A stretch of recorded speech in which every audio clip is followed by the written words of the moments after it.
I think it's very safe to say the Eagles are very intrigued by Denzel Mims. Yo, everybody, how you doing? King Dingbat here. So today we have come with the hell is that? It's a big ass dog. Dallas still stinks. Yo, everybody doing? King Dingbat here, and I hope everybody's having a good Friday. I hope you guys are doing well, and you know what? We are less than a week away from the NFL draft. Cannot wait. Wait, we run. I love it. Can't wait. I'm so excited. Now, I gotta be honest with you. When it comes to this draft, and I gotta give you my real emotions about this, I am nervous. I am panicking. I am worried. I am being kept up at night, worrying about what the hell Howie Roseman's thinking. I have no idea. Look at this hair. I need a haircut. My God. I just need a haircut. The barbers are all closed. Oh, God, I need a haircut. Jeez. You know, my wife's like, oh, let me cut it and I'll see if I can fix it. Just let me shave the whole thing off. Just let me shave it all off. Then I don't have to worry about it for another couple weeks. You know what I mean? I don't have to worry about it. But no, she wants to cut it and trim it. I mean, that's why I'm not shaving my beard. Because she hates it. So I'm trying to make a deal with her. If you let me cut my hair and just shave it, I'll get rid of it. And you see, that's how it works. We both work, but she ain't doing it. Oh, just let me try first. If I mess up. So she's going to be trimming. I'm going to go like this. You know, she'll be like, I might cut my head open. Who knows? But anyways, I'm distracted by the ugliness. I'm sorry. Now, before I get started on this video, I have to give a special shout out to Liam Jenkins of Philly Sports Network. He had me on his channel. We collaborated. It'll be up soon. What a nice guy. What a great guy. Great host. Very good guy. Had fun talking football with him. And I just want to give him a special thanks for having me on. I can't wait to have him on my channel one day. And I want to give him a special thanks. Give him a shout out. If you haven't, click the link in the description and go sub up my man. But he does a great job. Respect him. Respect his channel, all his websites, everything he does. Great, great guy. So that was a lot of fun. We talked the Eagles. We talked draft. And hey, this is a great time for us right now because with everything going on in the world and the lockdown, at least we can have the draft this week. And the Eagles better not screw it up. This is the most important draft since the Eagles took Carson Wentz. That's the truth. It's so important because if you can come away with two receivers who are going to be starters on your club the next 5 to 8 years, then you have guys set for Carson Wentz's prime years in their rookie deals, right? That's huge for caps and things and getting the right positions at other places when you need to spend your money if you don't have to pay these receivers tons of money. So this is a huge, huge draft. And a lot of people think, hey, you know what? Look at all these receivers in this draft. They're all so talented. You can't miss. It doesn't matter who you take. It doesn't matter where you draft. You're going to be fine because all these guys are good. And right now, they all look good. But the truth of the matter is that over 50% of these guys are not going to work out in the NFL. They're not going to work out in the NFL. So you have to get it right. You have to get it right. And what we are up against, right, what the Eagle fan base, what the Eagles are going up against is they are going into a draft where it's probably maybe the greatest draft, deepest draft in our lifetime at the wide receiver position. And this position happens to be a position where the Eagles cannot draft. They cannot draft, okay? Under Howie Roseman, there's only been one wide receiver he's drafted that has gotten an extension. One, and he didn't deserve it. Riley Pooper. I want to run out a window when I say that guy's name. Could not stand Riley Pooper, but it's true, okay? And he stunk. Under Howie Roseman, they cannot draft wide receivers, at least in the past. And I think a big part of it is how they looked at the wide receiver position going into these drafts. When you listen to some of the things they said in the past, a lot of it was about the guy's production on the field and how many catches he had and what he did, on the field. They very much were concerned about the numbers, what he did on the field, those kind of things. And I think it was to such a degree that they really threw away, athleticism, speed, physical ability, guys with high ceilings, okay?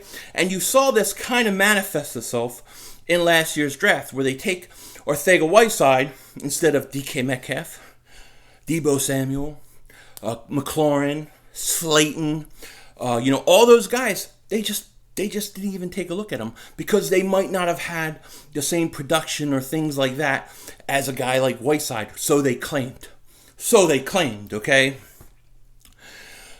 What I'm excited about and what I'm hopeful about going into this draft is when I was listening to Howie Roseman yesterday and Andy Weidl, they were talking about some things that they usually don't talk about. They were talking about speed.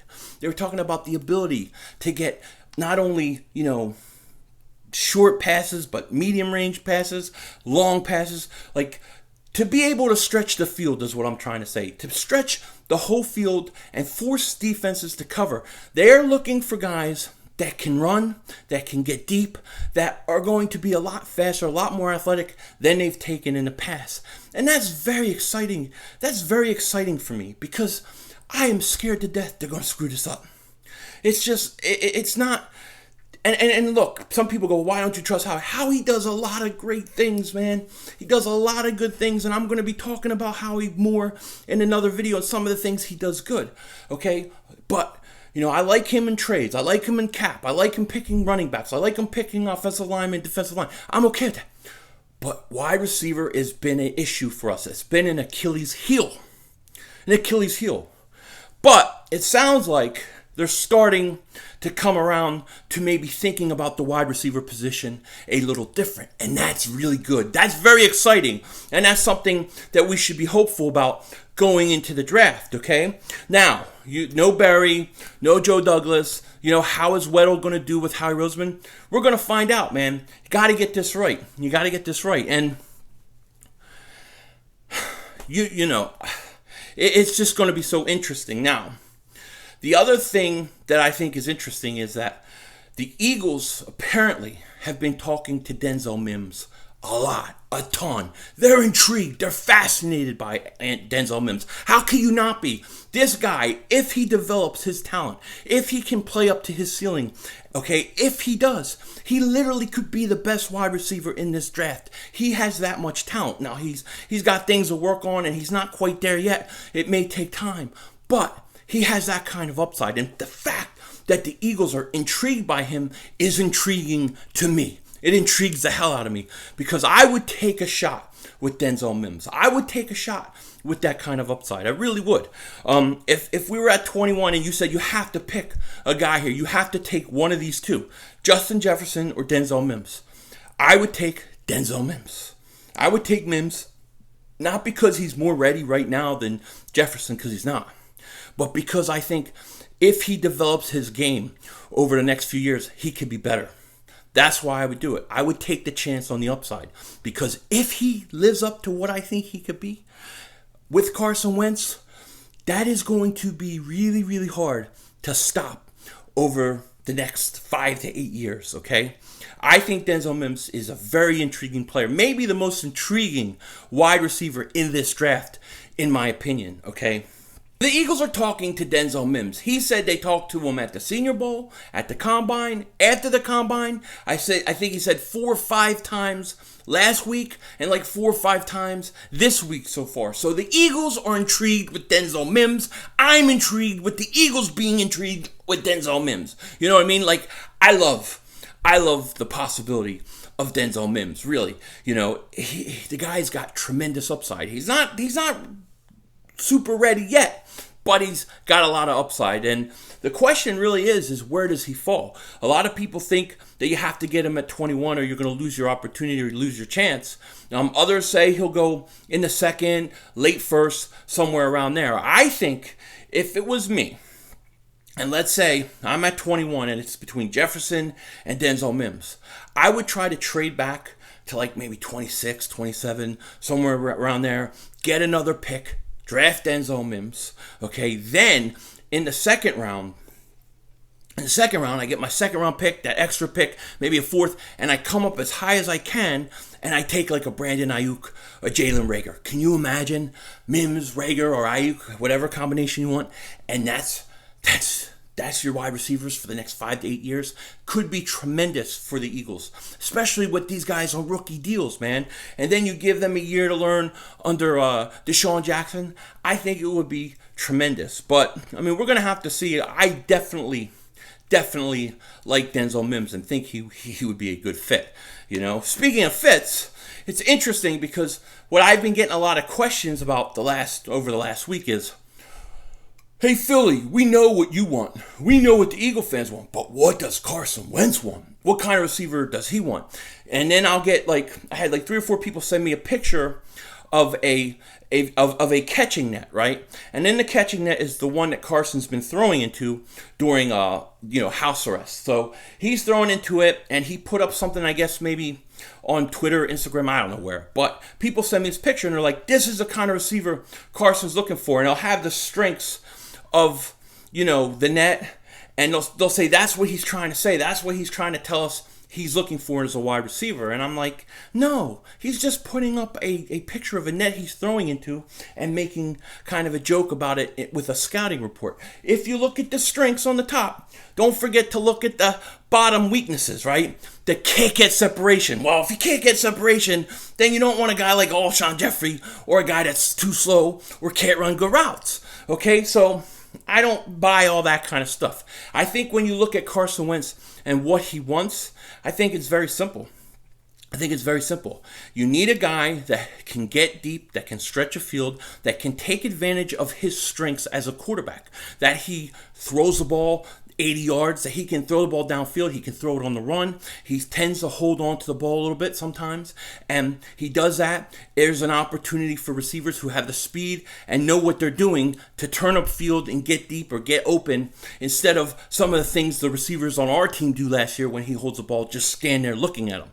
Okay? You have to get guys that fit him. And what's so interesting to me is because I don't think a guy like Alshon Jeffrey is a good fit for Carson Wentz. I don't think Carson Wentz needs a guy that, likes the back shoulder throw or the 50-50 ball. I think Carson Wentz fits with a guy more like a Deshaun Jackson, okay? Now, there's some proof to this, because if you look at, there was an article, it came out like a year ago, okay? And this article came out right after the Eagles traded for Deshaun Jackson. And what they said in this article was, if you look at Carson Wentz going into last year, if you look at his highest percentage throws, they were a deep route, they were a hitch, and they were out. That's where he threw his highest percentage of passes, okay? And then they looked at Deshaun Jackson and what his 3 best running routes were, and what Tampa liked to do 60% of the time. It was a deep route, a hitch, and an out. Those matched up perfectly with Carson Wentz. And when you look at why Deshaun Jackson runs those routes so well, a lot of it has to do with his speed and the respect he gets for stretching the field. Okay, that allows him to start running deep, to come back in a hitch or go out on an out, and it creates space. Okay, and that's what Carson needs. He needs guys more like that. Now, they could be 6'4", they could be 6 foot. It doesn't matter. It's just, do they have the ability through route running or just plain speed to be able to create that space throughout the whole field, through the course of the whole football field, to be able to get behind the defense. That's what Carson Wentz needs. That's what he's looking for. And I'm sure he's conveyed this to Howie Roseman, to Andy Weidl, and they know it. That's why you hear them talking about speed, getting guys that can go deep, getting guys that can go vertical, that can stretch the field. That's what they're looking for. They figured it out. I really think so. That press conference gave me a lot of hope that the Eagles are going to pick the right kind of wide receivers. And if it's a Denzel Mims, I'm all for it, man. I'm all for it. I see 2 moves the Eagles have to make in this draft. I only see 2 moves that they can make in this draft in the first round. Only 2. And they're going to have to do it. And if they don't do one of them, I'm afraid that they're sitting ducks. And I'll talk about that later on in another video. I don't want this to go too long. But with that said, tell me what you think. Do you think the Eagles and Howie Roseman are going to get this right? Do you think Denzel Mims would be a good choice? Because I think Denzel Mims Could get vertical, could run a hitch, could run it out. I don't think it's going to be a problem. Okay? But I like him. And if the Eagles are interested in him, I'm good with it. Let me know what you think in the comment section. With that said, take care. Talk to you later. Don't be a dingbat.